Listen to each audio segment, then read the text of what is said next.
शिशिर ऋतूमधील संकष्टी चतुर्थी आणि सध्या पुण्यात पसरलेली थंडी या निमित्ताने ग्रामदैवत श्री कसबा गणपती मंदिरात श्री जयंती गजानन स्वयंभू मूर्तीस लोकरीचा पोशाख परिधान करण्यात आला होता। खास जयंती गजाननासाठी बनवून घेतलेले लोकरीचे सोहळे, लोकरीची शाल आणि कानटोपी पोशाख केला गेला होता। ग्रामदैवत श्री कसबा गणपती मंदिर देवस्थानच्या वतीने साकारलेल्या लोकरीच्या पोशाखातील रूप डोळ्यात साठवून घेण्यासाठी पुणेकरांची मोठी गर्दी झाली होती।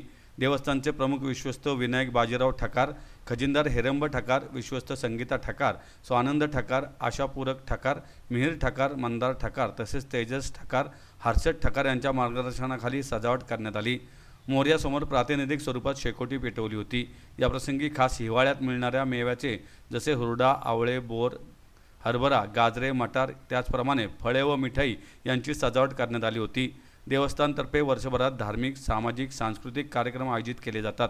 तसेच सर्व सण उत्सव पारंपरिक पद्धतीने साजरे करण्याची देवस्थानची परंपरा आजही कायम आहे।